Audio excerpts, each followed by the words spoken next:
여러분, 예수를 믿고 난 이후에 여러분의 고민이 무엇인가요? 아마 예수 믿기 전에 있었던 고민들도 있을 것이고요. 예수를 믿고 난 이후에 고민이 그대로 있고, 또 어떤 때는 새로운 고민이 생길 수도 있을 것입니다. 그 중에 하나가 성장이 아닌가 생각해 봅니다. 좀 더 잘하고 싶은데 잘 안 되고, 좀 더 열심히 섬기고 싶은데 잘 안 되고, 믿음으로 살고 싶은데 되지 않는 모습들을 보고 있지 않나요? 나에게 소망을 가지고 하나님을 섬기고자 하는 열정을 품고 싶은데 왜 이렇게 잘 안 되는가, 어려운가 생각이 들지 않습니까? 성도의 답답한 것 중에 하나는 우리가 생각하는 만큼 성장하지 않는다는 모습입니다. 다른 사람은 말할 것도 없고 자신의 삶을 보더라도 성장이 너무 느린 것 같은 모습을 보고 있지 않습니까? 아니, 어떤 경우에는 성장을 멈춘 것 같은 생각이 들 때가 있죠. 왜 나는 잘하지 않는가? 왜 저 사람은 잘하지 않는가? 성장은 내가 어떻게 해야 성장할 수 있을 것인가 보지 않을 수가 없습니다. 우리 일반적으로 성장을 이야기하면 세 가지 모습으로 볼 수가 있겠는데요. 육체적인 성장, 육신적인 성장의 모습이 있고요. 그 다음에 인격적인 성장이 있습니다. 그 다음에 영적인 성장이 있죠. 근데 이 영적인 성장은 인격적인 성장과 함께 맞물려 있는 것을 보게 됩니다. 성도들이 영적 성장을 이야기하면 하나님을 더 깊이 알아가고 마음의 평안과 기쁨을 누리는 것을 이야기를 하는데요, 그것은 곧 인격적인 변화의 모습으로 새로워진다는 것입니다. 여러분, 어떻게 하면 성장할 수 있습니까? 육신적으로 성장하려면 잘 먹고 운동을 해야 합니다. 사실 몰라서 그런 것이 아니라 어떤 때는 밥맛이 없어서 먹히지 않을 때가 있죠. 여러분, 사람은 어느 정도로 육신적으로 성장하게 되면 그 다음에는 성장하기 위해서 성장하는 것이 아니라 건강을 유지하기 위해서 먹어야 하고 운동해야 되는 부분들이 있게 됩니다. 근데 어떤 사람은 잘 먹기는 하는데 늘 정크푸드만 먹으니까 성장하지 않고 아픈 사람들이 있을 수가 있어요. 성장은 단순히 크는 것만이 아니라 건강해야 하는 것입니다. 영적 신앙생활도 건강해야 하는데 어떻게 하면 내가 건강하게 살 수 있을까? 어떻게 하면 영적으로 나의 마음이 건강할 수 있겠는가? 성장할 수 있는 것인가? 여러분, 성장의 열쇠가 무엇이냐면요, 한마디로 하면 성장의 열쇠의 비결, 성장할 수 있는 것을 한마디로 한다면 무엇이 되겠는가? 그것은 바로 관계에 관한 부분입니다. 관계입니다. 여러분, 성장은 관계예요. 혼자 성장하는 것이 아니라 관계가 있어야 성장합니다. 그리고 관계 속에서 성장하게 되어 있어요. 영적 성장을 위하여 우리는 어떤 관계를 잘 해야 하나요? 오늘 본문 말씀을 중심으로 해서 하나님의 말씀을 보기 원합니다. 여러분, 오늘 읽은 본문 속에 여기에 답이 있어요. 그리고 이 본문을 중심으로 해서 성장에 주님이 주시는 의미와 주님이 주시는 목적, 그 다음에 어떻게 하면 성장할 수 있는지를 보기 원합니다. 먼저 2절 말씀을 보십시오. 갓난 아이들 같이 순전하고 신령한 젖을 사모하라. 이는 그로 말미암아 너희로 구원에 이르도록 자라게 하려 함이라. 성장한다는 표현이죠. 구원에 이르도록 자라게 하려 함이라 라고 되어 있습니다. 구원에 이르도록 자란다고 하는 것은 성장해야 구원에 이르는 것이 아니고요, 이미 구원을 받았기에 구원받은 사람으로 자라가라라고 하는 표현입니다. 여러분, 왕가에서 태어났으면, 왕의 아들로 태어나면 왕자가 됩니다. 근데 왕자가 이미 되었으면 왕자처럼 자라가야 하는 것입니다. 성장해야 되는 것이죠. 우리가 예수 그리스도의 은혜로 말미암아 구속함을 받게 되면 그 은혜의 모습으로 성장하고 자라야 한다는 것이죠. 자, 성장의 첫 번째 비결은 무엇이었냐면 음식과 관계가 있습니다. 다이어트와 관계가 있어요. 그래서 음식을 잘 먹어야 합니다. 근데 이 음식을 잘 먹는 것이 무엇이냐면 말씀과 관계인데요, 성장하도록 하는 것은 하나님의 말씀이었습니다. 여러분, 말씀을 먹어야 성장합니다. 말씀으로 구원을 받은 사람은 말씀으로 양육을 받게 되어 있었어요. 이 말씀을 먹는 것에 대해서 베드로는 이야기하기를 갓난아이의 비유를 했어요. 그래서 갓난아이처럼 신령한 젖을 사모하라라고 되어 있습니다. 사도 바울은 고린도전서에 보면 이런 이야기를 하고 있습니다. 너희들은 언제까지 젖만 먹으려고 그러느냐, 우유만 먹으려고 그러냐, 너희들에게도 단단한 음식을 먹었으면 좋겠다고 하는 표현을 썼어요. 거기에서는 무엇을 이야기하냐면 우리가 자라지 않는 모습을 설명을 했어요. 근데 오늘 베드로는 여기서 너희가 신령한 젖을 사모하라고 했을 때에 순전한 신령한 젖, 어린 아이들 같이 갓난 아이들, 베이비입니다. 베이비, 인펜트였어요. 인펜트. 근데 이 인펜트는, 베이비는 딱딱한 음식을 주면 안 돼요. 근데 지금 그걸 이야기하는 것이 아닙니다. 음식 중에서 먹을 것이 하나밖에 없다는 거예요.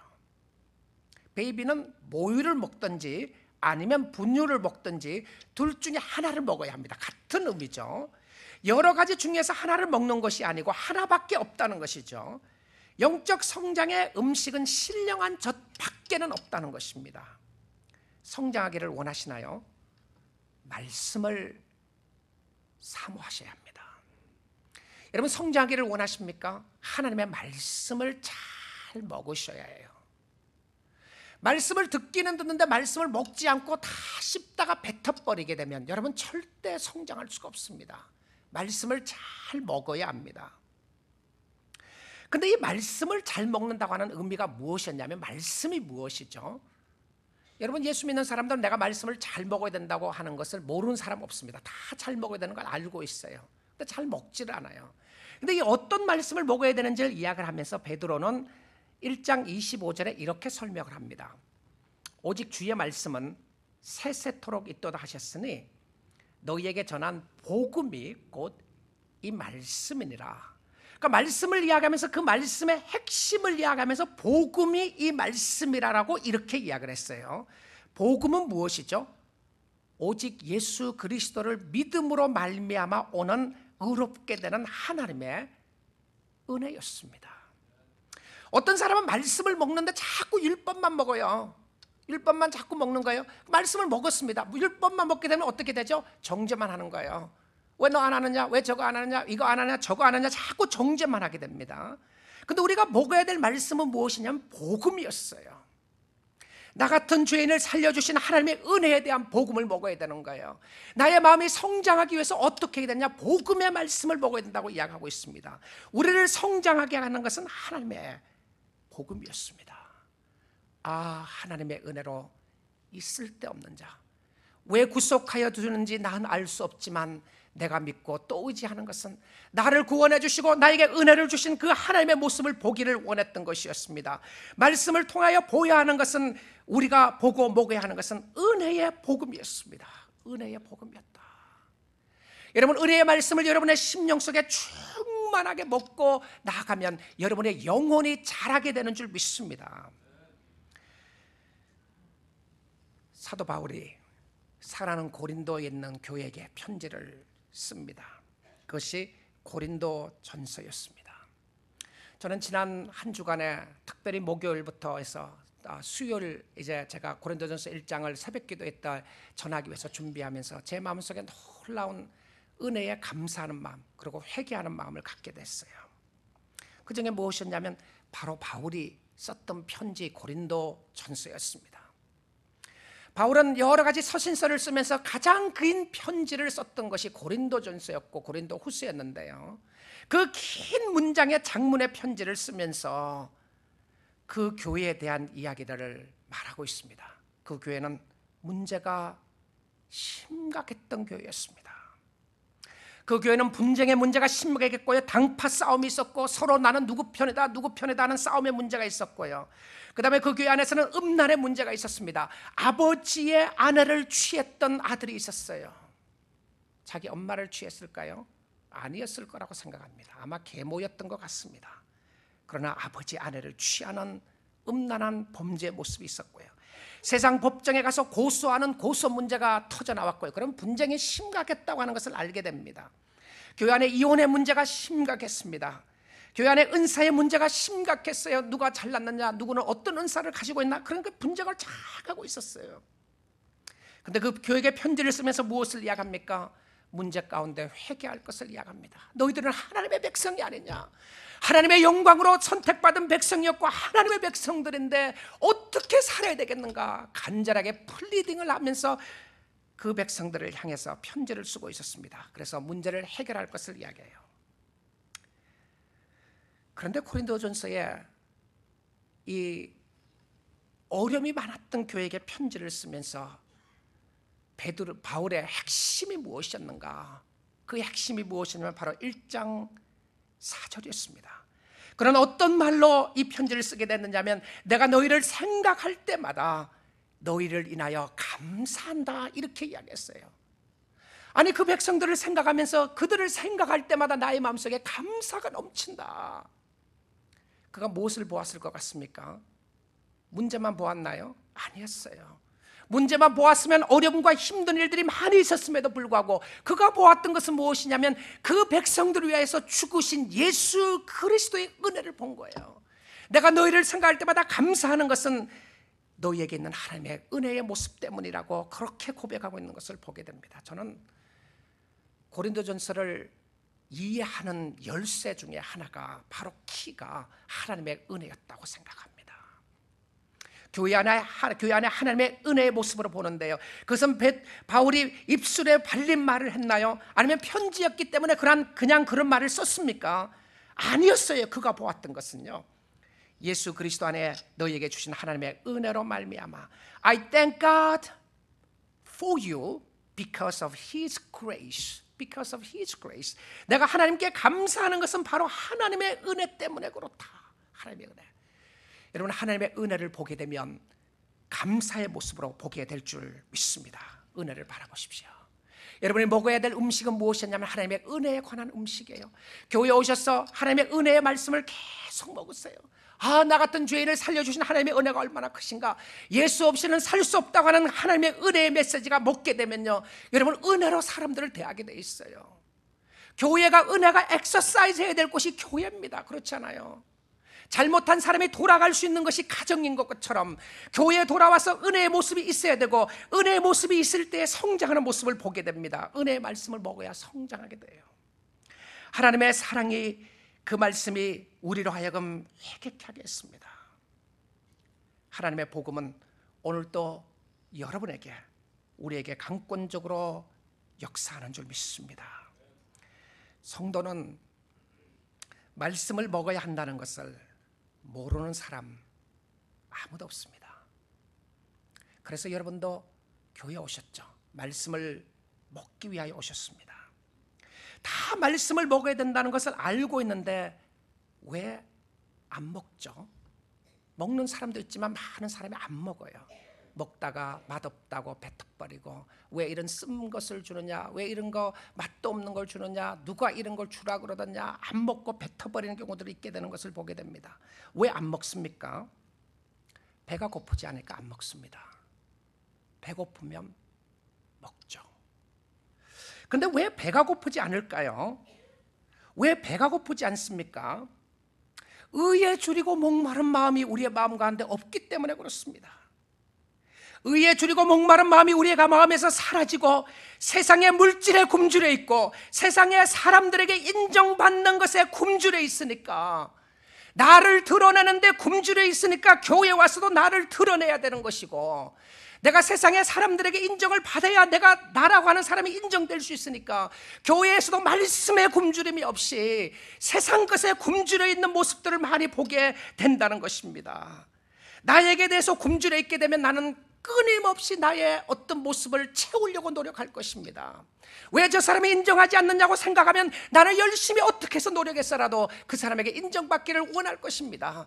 교회도 나를 세워줘야 된다고 생각하면 나를 세워주는 모습으로 나갈 것이고요, 배고프지 못하도록 끊임없이 만드는 요소들이 우리의 삶 가운데 많이 있다는 것입니다.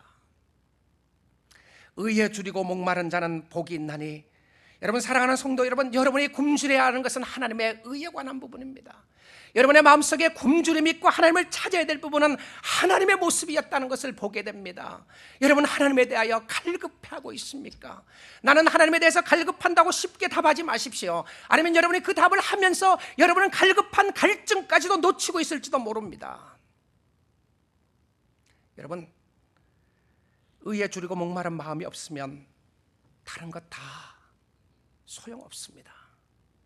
하나님을 찾는 마음이 없는데 무엇을 가지고 여러분이 성장할 수 있겠어요? 근데 이 두 번째 비밀은요, 두 번째 비밀은 무엇이었냐면 죄와의 관계입니다. 첫 번째는 음식에 관한 부분이었고요, 말씀을 사모하는 것이었고, 두 번째는 죄와의 관계를 잘 해야 돼요. 여러분 그런 소리 들어보셨나요? 내가 성장하기 위해서 죄와의 관계를 잘 맺어야 한다. 잘 맺는 것이 무엇인지 제가 말씀드릴 거예요. 어떻게 하면 죄와의 관계를 할 수 있는가? 할 수 있는 것은 버리는 것입니다. 그래서 두 번째 성장의 비결은 무엇이었냐면 나와 죄와의 관계 속에서 오는 쓰레기를 버리는 겁니다. 성장을 말하면서 죄와 관계를 생각해 보셨나요? 영적으로 배고프지 않는 이유는 다른 것으로 채워져 있기 때문에 그렇습니다. 다른 것이 무엇이죠? 죄였습니다.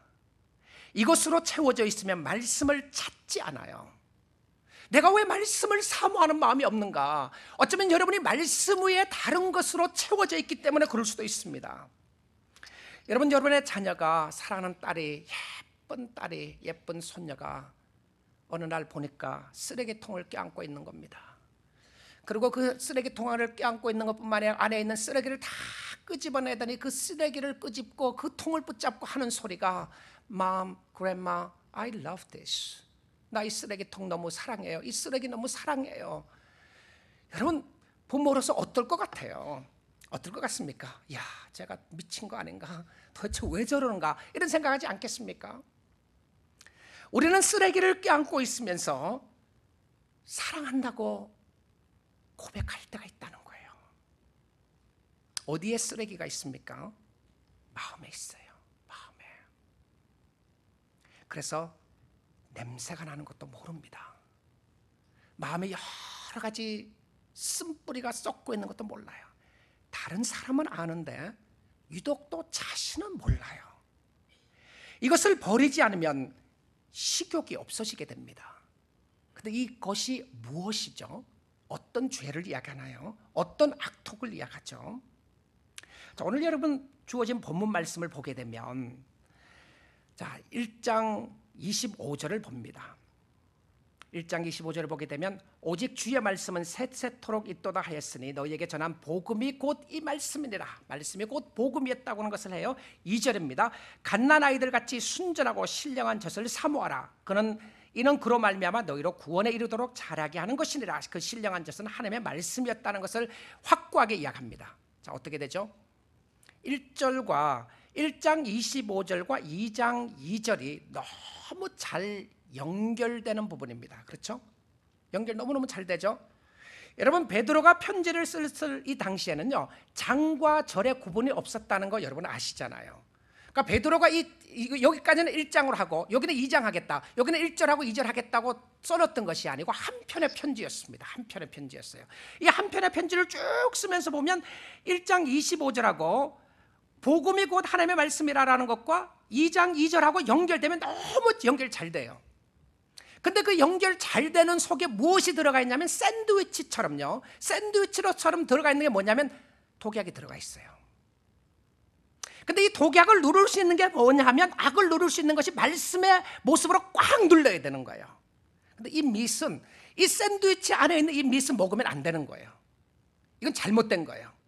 근데 이것을 쫙 빼내고 있어야 올바른 모습으로 나갈 수 있게 되는데, 바로 그것이 무엇이었냐면 바로 2장 1절입니다.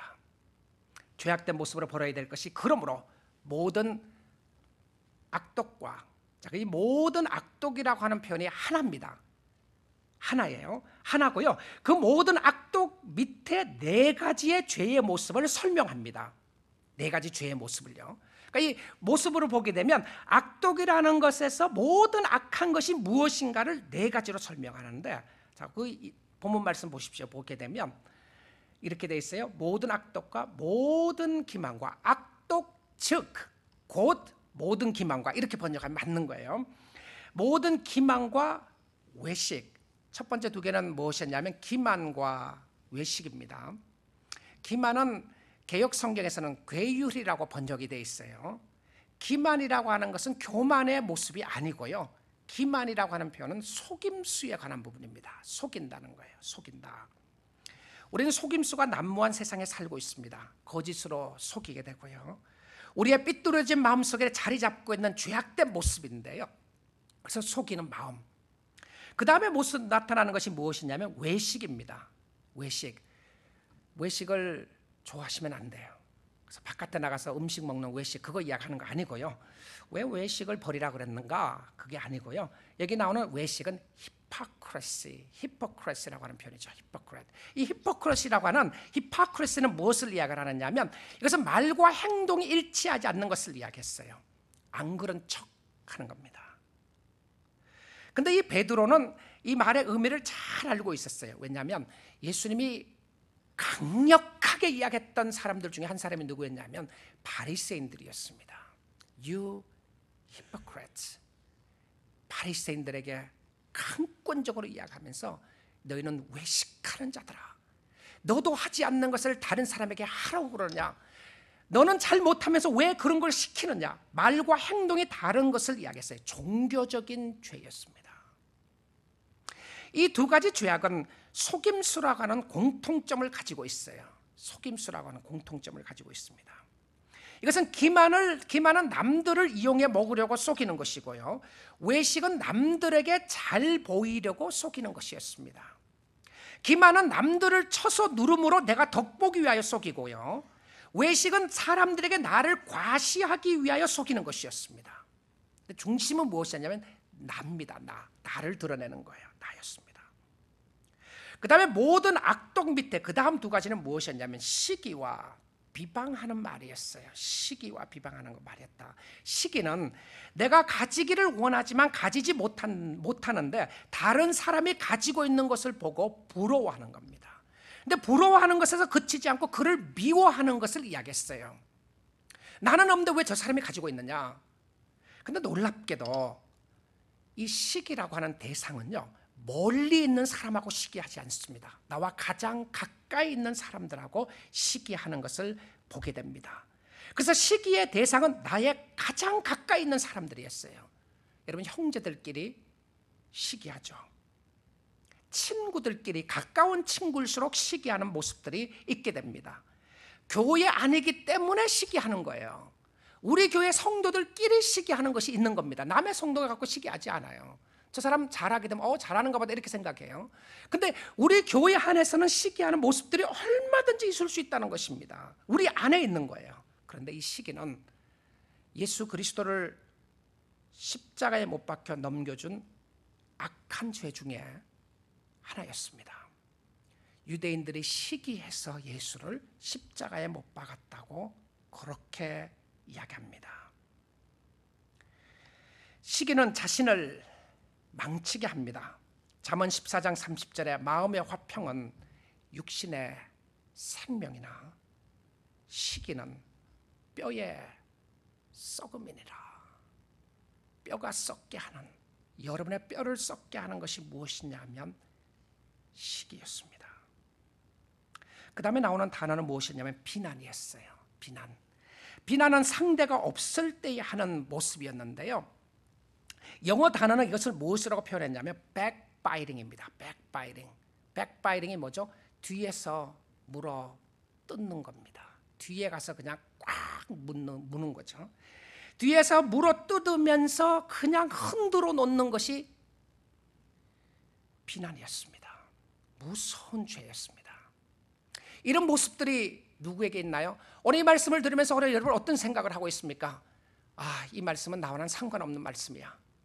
이 말씀은 나와 상관이 없는 말씀이다. 바로 상관이 없다고 이야기하는 말씀이 여러분에게 필요한 말씀입니다. 이거는 누가 들었으면 좋겠다, 누가 들었으면 좋겠다는 말이 아니고 여러분이 들으라고 주시는 말씀이었습니다. 여러분의 심령 속에, 나의 마음 속에 이런 모습들이 없는가? 나의 마음속에 비난하고 시기하고 질투하고 기만하고 외식하는 모습들이 없는가? 여러분, 없다고 생각하는 사람, 바로 그 사람이 있는 겁니다. 왜냐하면 이 모습들이 우리의 마음 가운데 늘 자리 잡고 있는 모습들이 있어요. 어떤 사람은 심한 사람들이 있고요, 어떤 사람은 약하게 컨트롤하는 사람들이 있을 것뿐이라는 겁니다. 우리의 마음속에 죄악된 모습들이 그런 모습으로 가득 차 있는 모습들을 보게 된다는 것이죠. 시기와 비난은 경쟁심에서 야기됩니다. 내가 가지고 싶은 것이 없고 상대방이 있으니까 시기하게 되고 비방합니다. 시기는 마음을 부패하게 하고 비난은 입술을 부패하게 합니다. 중심이 어디인가요? 둘 다 나의 마음이었습니다. 찰스 스펄전 목사님은 예수를 위하여 버려야 할 것, 버려야 될 것을 이야기를 하면서 이것들은 팔아버리십시오. 아무도 사려고 하지 않으려고 하더라도 팔아버리십시오. 그러면서 한 것이 있습니다. 그것이 무엇이냐면 죄악된 습관이었어요. 죄악된 모습들을 버리십시오. 그런데 죄악된 모습을 버리라고 이야기하면서 또 했던 것은 무엇이었냐면 선입관이었습니다. 선입견이다. 이 선입견은 하나님의 생각과 우리의 생각이 다른 것을 이야기하는데요, 자식이 자기 자신의 욕심을 채우는 일이라면 버려야 하는 것이다. 그런데 선입견에서 버려야 할 것은 무엇이었냐면 자신의 의였다는 겁니다. 나의 의, my righteousness, 나의 의였다는 것이죠. 그런데 그 스펄전 목사님이 이런 이야기를 했어요. 여러분은 그렇게도 자랑스럽게 여기고 있는 자신의 좀먹은 옛 의를 팔아버리십시오. 왜냐하면 자신의 의를 조금이라도 의지하는 자는 그리스도의 의로 구원을 받을 수 없기 때문입니다. 자신의 의는 하나도 남김없이 다 팔아버리십시오. 설령 아무도 그것을 사려고 하지 않더라도 여러분은 그것과 작별을 해야 합니다. 분명히 말하건대 자기의 의는 농마더미 가운데 던져놓을 가치도 없습니다. 쓰레기통에 버렸는데 리사이클할 가치도 없는 것이 나의 의다. 여러분, 주님을 섬기면서 너무 나의 의를 드러내고 있지는 않습니까? 내가 잘남, 내가 잘하는 것, 나의 의를 드러내면서 정죄하고 비난하고 있는 모습은 없으시나요? 그것 버리셔야 성장합니다. 계속 그거 껴안고 있으면 여러분을 죽게 만드는 악입니다. 내가 내 영혼이 왜 자라지 않는가? 왜 나의 마음속에 감사가 없고 찬양이 없게 되는 것인가? 무엇이 도대체 잘못된 것인가? 누구 잘못인가? 누구를 탓하겠습니까? 하나님 앞에 나가 하나님을 의지하고 하나님을 바라보고 여러분의 두 손 들고 항복하는 역사가 있기를 주님의 이름으로 축복드립니다. 고칠 수 있는 방법이 있어요. 그리고 감사할 수 있는 방법이 있습니다. 주신 것에 대하여 감사하는 거예요. 근데 이 악한 습관들이 몸에 배어 있는데 어떻게 버릴 수가 있죠? 나의 몸에 배어 있단 말이에요. 근데 어떻게 버릴 수 있어요? 여러분, 예수님이 병든 자를 이 땅에서 고치는 사건들이 많이 나오죠. 그 중에 한 사람 고친 사람이 누구였냐면 손 마른 사람이었습니다. 손이 마른 사람. 손이 말랐다고 하는 손이 붙어 있는 거예요. 이 손이 움직이지 않는 사람입니다. 이 손이 움직이지 않는 사람에게 예수님이 가셔서 무엇이라고 이야기하냐면 내 손을 내밀라고 그랬어요. 여러분, 생각해 보십시오. 예수님, 당신 우롱하는 겁니까? 나에게 요구할 수 있는 거, 할 수 있는 것 좀 물어보세요. 말은 내가 잘합니다. 걸어 다니는 건 내가 잘해요. 어디 갔다 오라고 하면 갔다 오겠습니다. 뭐 가지고 오라고 하면 내가 가지고 올게요. 근데 손 마른 사람에게 무엇을 이야기하냐면 손 마른 거 그거 내밀려는 거예요. 근데 성경은 믿음으로 손을 내밀었더니 기적의 역사가 나타났다고 합니다. 여러분, 할 수 없다고요? 할 수 없다고 생각하는 여러분 못합니다. 성령의 역사하심 가운데 믿음으로 여러분의 자신을 맡기고 나아가게 되면 성령의 놀라운 역사로 채워주시고 축복해 주신 역사가 있게 될 줄 믿습니다. 버릴 것 버리시고 청산하십시오. 그것이 영적 식욕이 생기지 않는, 죄가 우리의 마음 가운데 있을 때 영적 식욕이 없는 것은 너무 많이 정풋을 먹어서 그렇습니다. 그것을 버리시고 주님을 의지하시고 주님을 바라볼 수 있기를 주님의 이름으로 축복드립니다. 세 번째 성장의 비결은 무엇이었냐면요, 돌과의 관계입니다. 나와 돌과의 관계.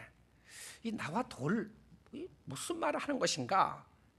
여러분, 베드로가요, 이 특별히 베드로전서 2장에 와서는 돌에 대한 이야기를 많이 합니다. 그래서 돌신앙이에요. 돌신앙. 돌신앙 들어보셨어요? 돌에 대한 이야기를 하면서 무엇이라고 이야기하냐면 예수 그리스도는 산 돌이시다 이렇게 이야기해요. He is the living stone. 산 돌이다. 그런데 돌은 살아있는 거 하나도 없습니다. 돌을 죽었어요. 돌은 생명체가 아닙니다. 그런데 산돌이라고 이야기하면서 돌이 살아있다고 이야기합니다. 그런데 이 돌을 가지고 베드로는 건물을 짓는 것을 생각하면서 말했어요. 성장하려면 돌신앙을 이해해야 돼요. 돌과의 관계를 잘 해야 합니다. 무엇을 이야기합니까? 반드시 이 돌 위에 여러분이 서 있어야 합니다. 돌 위에 건물이 세워지지 않으면 무너지게 되어 있는데요, 예수 없는 거룩, 예수 없는 성화, 예수 없는 도덕은 무너집니다. 세상적으로 거짓 없이 착하고 깨끗한 사람이라고 한다고 할지라도 마지막 날에 심판에 불이 붙으면 다 타고 없어질 거예요. 불 가운데 살아남게 되는 것은 무너지지 않고 살 수 있는 유일한 길은 이 돌 위에 서 있는 길밖에 없는 것입니다. 이 돌은 예수 그리스도였습니다. 이 돌에 관한 이야기를 하면서 베드로전서 2장에서는 몇 가지 모습을 이야기해요. 살아있는 돌이다. 그 생명체로서 이야기를 했고요. 그것은 곧 예수 그리스도의 죽으심과 부활을 이야기했던 것을 보게 됩니다. 그래서 산소망, 산돌, 산믿음, 살아있다고 하는 표현을 여기서 강조하고 있는 것입니다. 그런데 이 돌은 단순히 그냥 돌이 아니었고 골라낸 보석이라고 그랬어요. Precious stone, 굉장히 좋은 보석이라고 그랬습니다. 근데 너무너무 귀한 보석이었는데 사람들이 그것을 다 버려버린 거예요. I don't need it. I don't want it. 이거 돌덩어리 이거 뭐 하느냐. 그러고 다 버렸습니다. 사람들이 우습게 생각했어요. 가치가 없는 것으로 생각했습니다. 여러분, 골동품을 수집하는 사람들을 보게 되면 야, 저게 무슨 가치가 있는가 이런 생각하는 모습들이 있어요. 저는 골동품 잘 모릅니다. 근데 골동품 수집해 있는 사람들은 이런 이야기를 해요. 목사님, 이거 얼마인지 아세요? 10,000불이 넘는 겁니다. 이거 몇만 불 되는 거예요. 제가 보면 아무것도 아니에요. 카드 한 장 아니면 뭐 하나 뭐 갖다 놓고 그렇게 이야기를 하는 거예요. 근데 저게 무슨 저렇게 비싼 거가 되겠는가? 근데 제 눈에는 안 보이는 거예요. 저는 가치를 모르기 때문에 안 보이는 겁니다. 예수 그리스도의 가치가 모르기 때문에 버린 거예요. 근데 이 버린 돌이 사람들이 버렸는데 하나님이 그 돌을 가지고 뭘 하냐면 집을 짓는데 가장 중요한 기초석을 놓는 모퉁이 돌로 딱 놔두신 것이었어요. 근데 그것이 무엇이냐면 예수 그리스도의 돌이었습니다. 당시 사람들은 이 돌을 버렸고 우습게 생각했고 비난했어요. 이 돌이 굉장히 신기한 것은요, 이 돌을 믿으면 부끄러움을 당하지 않는다고 성경이 그렇게 이야기하고 있습니다. 그렇지 않으면 여기까지 하는 것은 좋은데요, 그렇지 않으면 걸려서 넘어진다고 그래요. 모든 사람들이 원하든 원치 않든 이 돌과 관계가 있게 됩니다. 생명으로 하여서 성장을 하든지 아니면 이 돌 때문에 걸려 넘어지는 역사가 있게 되는 거예요. 이 돌은 사람 앞에 딱 있는데 사람 앞에서 걸려서 넘어지든지 아니면 내가 살게 하든지 그런 두 가지 역사가 일어나게 되는 것입니다. 피할 길이 없어요. 무슨 뜻인가요? 예수님을 통하여 구원을 받든지 아니면 예수님을 통하여 자기의 죄로 말미암아 심판을 받게 되든지 그렇게 하게 됩니다. 넘어지면 어떻게 되나요? 떨어지게 됩니다. 돌에 부딪히게 되면 어떻게 되죠? 깨진다고 그렇게 되어 있습니다. 성경은요. 코가 깨지는 것이 아니고요, 지옥으로 떨어져서 온 몸이 다 부서지게 됩니다. 떨어지면 그 밑에는 낭떠러집니다. 떨어지면 죽음이었습니다. 그런데 예수님은 이 말씀 가운데 베드로가 예수님에 대해서 이야기를 하면서 또한 부딪히는 돌과 걸려 넘어지게 하는 바위가 되었다 하였느니라. 이들이 말씀을 순종하지 아니함으로 넘어진다. 여러분, 말씀에 순종하지 않으면 넘어진다고 되어 있어요. 걸리는 거예요. 교회 가서 자꾸 걸린다는 생각이 드나요? 말씀을 들으면서 자꾸 걸린다는 생각이 드시나요? 왜 자꾸 내가 넘어지지 생각이 드십니까? 혹시 돌에 부딪혀서 넘어지지 않나 한번 보십시오. 왜 넘어지는지. 하나님이 돌에 대해서 넘어지게 되면 돌을 치지 마시고 돌 위에 서셔야 됩니다. 돌과의 관계를 잘 맺어야 한다는 것이었습니다. 주 나의 반석이시니 그 위에 내가 서리라. 그 위에 내가 서리라. 예수님의 반석이었습니다. 네 번째는 이 돌이 함께 있어야 합니다. 예수님 위에 있는데 돌 하나로 집을 지을 수가 있는 것이 아니었습니다. 같이 있겠습니다. 그래서 네 번째는 나와 성도의 관계입니다. 영적 성장은 혼자 하도록 되어 있지 않습니다. 예수님과 함께 하도록 되어 있고요. 성장은 예수님과 나 그리고 성도들이 함께 하도록 되어 있어요. 함께 집을 지으라고 되어 있어요. 집을 지어가면서 무엇을 하도록 했냐면 신령한 제사를 드리기 위해 집을 지으라고 되어 있습니다. 하나님이 기쁘게 받으실 신령한 제사를 드릴 거룩한 제사장들이다. 함께 성장하도록 했었어요. 여러분 성장하기를 원하시나요? 돌과 돌이 맞부딪혀 있어야 됩니다. 그래야 집을 든든하게 지을 수가 있어요. 예수님의 반석 대신 예수님 위에 돌을 얹으시고요. 그 돌 위에 다른 사람의 돌이 올려져 있어야 되는 거예요. 근데 그 다른 사람의 돌 때문에 짓눌릴 때도 있어요. 아플 때도 있습니다. 근데 나도 눌리고 다른 사람도 나를 받쳐줘야 되는 거예요. 돌과 돌이 연결되어 있을 때 생명체로 집을 지어가는 것이었습니다. 그래서 건물이 성전을 이야기할 때 건물이 아니라 성도의 모습으로 보았던 것이었습니다. 하나님은 함께 집을 짓도록 만들었어요. 여러분 아무리 힘들고 어려워도요 교회 안에 있어야 됩니다. 예수 안에 있어야 돼요. 성도들과 함께 있어야 돼요. 공동체 안에 있어야 합니다. 공동체를 떠나고 혼자 잘날 수가 없다는 것이죠. 마지막은요 다섯 번째는 나와 나 자신과의 관계입니다. 나와 나 자신과의 관계다. 나는 나와 자신과의 관계 속에서 무엇을 확인하는 것이 중요하냐면 신분을 확인하는 것이었습니다. 우리가 다음 시간에 이 부분은 조금 더 구체적으로 볼 텐데요. 여러분 9절 말씀을 한번 보십시오. 그러나 너희는 택하신 족속이요 왕같은 제사장들이요 거룩한 나라요 그의 소유가 된 백성이니 정말 베드로가 가슴 감격한 모습으로 살아는 흩어져 있는 백성들에게 이야기를 하면서 You are chosen race, You are chosen generation. 당신은 선택받은 백성이다. 근데 선택받은 백성은 이스라엘에게는 유대인들 한 사람밖에 없었어요. 유대 민족에는 선택받은 사람이 없었어요. 근데 지금 누구에게 편지를 썼다고요? 흩어져 있는 백성들에게 이야기하면서 유대인들이 아니라 당신은 하나님의 선택된 백성이라고 이야기하는 거예요. 누구에게? 저와 여러분에게 이야기하는 소리입니다. 여러분은 하나님의 선택된 백성들입니다. 여기서 끝나지 않았어요. 하나님의 선택된 백성으로 끝나지 않고 그는 이야기합니다. 너희들은 왕같은 제사장들이라. 제사장은 레위 지파만이 제사장이 될 수가 있었습니다. 아무가 제사장이 될 수가 없었어요. 하나님의 제사장이라고 하는 것은 영광스러운 직분이었고 아론의 지파에서 레위 지파에게 속하는 그 사람들만이 제사장이 될 수 있었어요. 오늘날 이 말은 목사에게 해당되는 말이었나요? 아니었습니다. 흩어져 있는 나그네 바로 여러분이었습니다. 여러분을 향해서 주님은 말씀하시기를 여러분은 왕같은 제사장이라고 이야기합니다. 여러분은 하나님의 킹덤 안에 살고 있는 사람들이었고요 왕의 법규를 따라 사는 사람이었고 여러분의 삶 속에 왕같은 제사장으로 부르시는 하나님의 놀라운 축복이 있게 되는 줄 믿습니다. 여러분 주님 안에서 성장하기를 원하시나요? 여러분을 절망하게 만드는 죄악된 모습으로부터 이겨내셔야 합니다.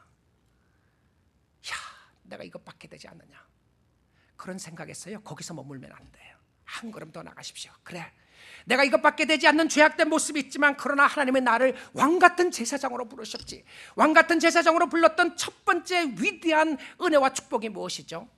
하나님 앞에 나갈 수 있는 은혜의 보좌 앞까지 나갈 수 있는 특권이었습니다. 여러분 기도로 나아가십시오. 나아가세요. 주님 앞으로 나가서 주님을 바라보시고 주님을 의지하시고 주님을 의지하는 가운데 주님이 주시는 은혜가 함께 할 수 있기를 원합니다. 성장의 비밀은 관계였습니다. 먼저 말씀과의 관계 속에서 은혜의 말씀을 사모하여 먹어야 합니다. 이것은 선택이 아니었어요. 선택이 아니었어요.